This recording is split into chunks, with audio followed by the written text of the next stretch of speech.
I'm an associate professor of special education and the chair of the Department of Early Childhood, Multilingual, and Special Education at the University of Nevada, Las Vegas. My research focuses primarily on ways to access the general education curricula for diverse students with learning disabilities and emotional and behavioral disorders. And my work tends to focus particularly on academic interventions and systems in schools to provide that access focused on equity, and then also teacher education and ways to prepare practitioners to implement evidence-based and research-informed practices in their classroom environments. Yeah, it's all serendipity as I am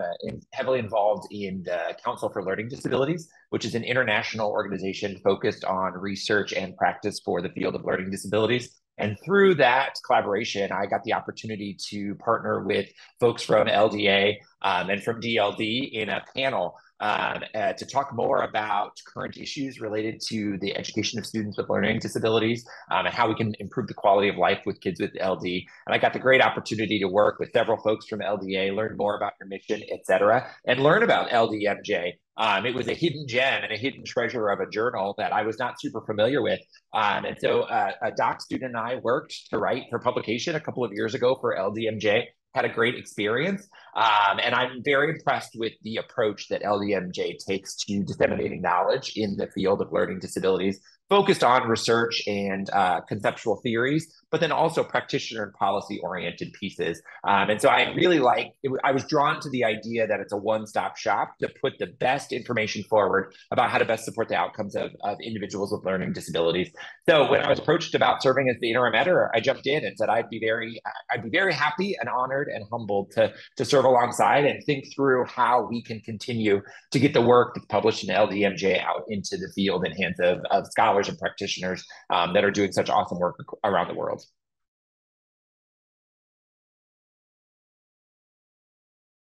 Yeah. So I have a couple of goals for LDMJ, and I think one of them is to maintain the consistent excellence of publications that are happening in LDMJ and continue to elevate LDMJ as a platform for folks to share their knowledge, thoughts, practices, research findings, et cetera. And so extend and enhance that good work that was already existing. And I also view some of the work as LDA and LDMJ as an awesome place to start looking at equity-oriented perspectives and how we can think more critically about ensuring that we are considering the needs of diverse learners with disabilities,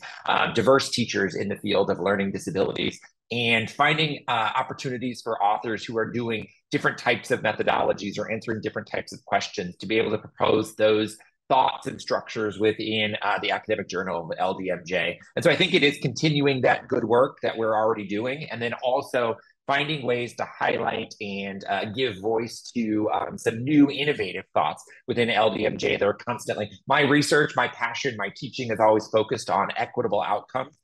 for kids of color, for kids who are linguistically diverse, for kids who are neurodiverse, for kids, all kids in a classroom environment. And so I hope to find ways to encourage publications from scholars of color answering questions related to equity as a space within LDMJ as well. So I think that would be my two main goals: enhance and expand and continue what we're already doing, and then use our opportunity as a platform for encouraging diverse discussion about the outcomes of the students with disabilities that we serve.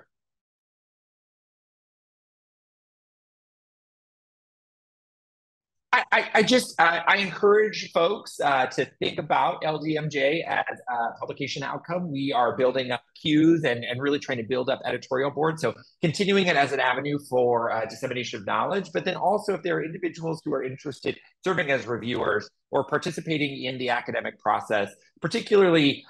advanced doctoral students or new faculty, I encourage them to reach out to me as a potential service partnership with LDMJ because we'd like to find ways to ensure we've got a robust set of experts who are reviewing, both submitting